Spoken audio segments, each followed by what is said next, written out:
তাহলে যুবক, তুমি যেই নারীর সাথে হারাম সম্পর্ক করতে চাও সেও তো কারো মা, কারো বোন, কারো কন্যা, কারো ফুফু, কারো খালা। তুমি যেটা চাচ্ছ না নিজের জন্য, সেটা তুমি অন্যের জন্য। তারা মানবে কিভাবে? যুবক চিৎকার দিয়া কাঁইদা বলছি, ইয়া রাসূলুল্লাহ, আমি আজকে তওবা করলাম, কসম করলাম আর কোনোদিন এমন হারাম করব না, হারাম নারীর কাছে যাব না। আল্লাহর নবী বললেন, কাছে আসো। তো যুবককে কাছে নিয়ে নবী তার বুকে হাত দিয়ে আল্লাহর নবী দোয়া করে দিছে, 3টা দোয়া। আল্লাহুম্মা গফির যামবাহু, আল্লাহ আমার এই যুবকের গুনাহগুলো মাফ করে দেন। ওয়া তাহহির কলবাহু, আল্লাহ তার অন্তর পবিত্র করে দেন। ওয়া হাসসিন ফারজাহু, তার লজ্জাস্থানকেও পবিত্র করে দেন। সাহাবারা বর্ণনা করছেন যে আল্লাহর কসম, এই যুবক আর কোনোদিন কোনো ভিন নারীর দিকে তাকায় না। তোমার মাকে দেখো, তোমার বোনকে দেখো। আয-যিনা কারজুন।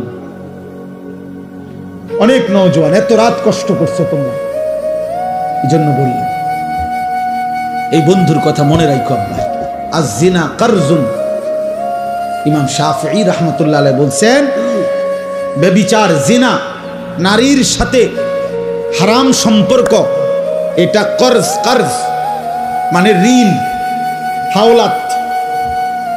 ঋণ পরিশোধ করতে হয় না? করতে হয় না? কথা বলেন আব্বা, বলো না। ঋণ শোধ করতে হয়নি, কথা বলেন।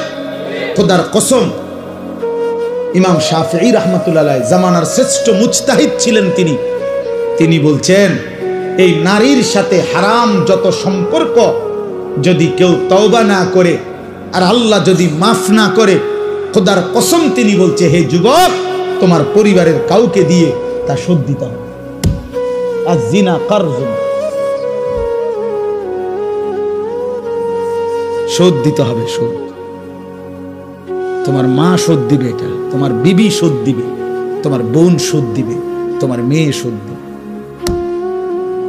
আল্লাহর কসম, এটা কিতাবে আছে, আদ-দা ওয়াদ-দাওয়া কিতাবে আছে। ইমাম ইবনুল কাইয়িম আল জাওজি রাহমাতুল্লাহ আলাইহি লিখছেন, আয-যিনা কারজুন।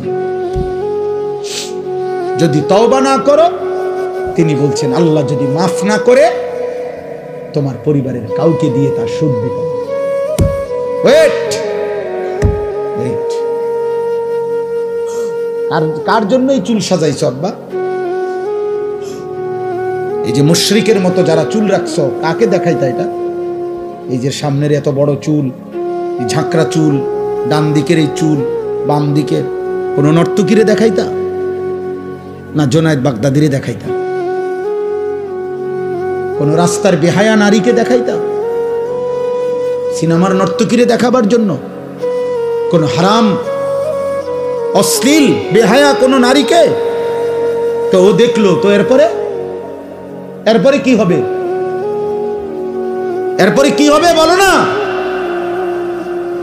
বেহায়া নারী, বেপর্দা নারী, মোবাইলের নারী, টিকটকের নারী, সিনেমার নারী, নাটকের নারী, ওর কাছে তো কিচ্ছু নাই, কিচ্ছু নাই। ওর যা ছিল অত টাকার মূল্যে বিক্রি করে দিছে,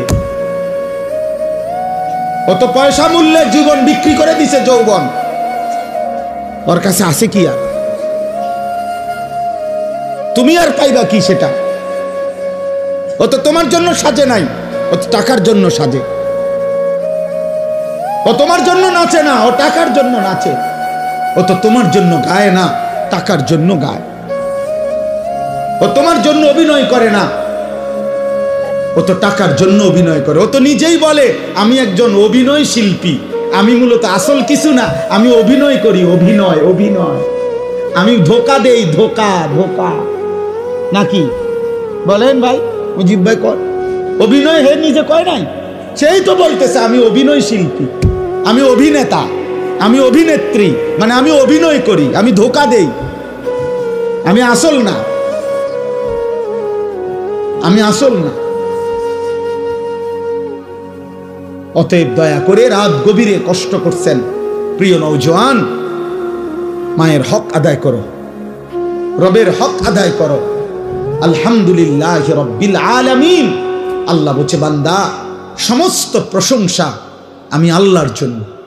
চারিদিকের যত আয়োজন, সৃষ্টির যত আয়োজন, যেখানে যা, যেখানে যত সুন্দর, যেখানে যত হাসি, যেখানে যত মায়া, যেখানে যত ভালোবাসা, যেখানে যত রূপ, যেখানে সুন্দর, সবই আমার, সবই আমার।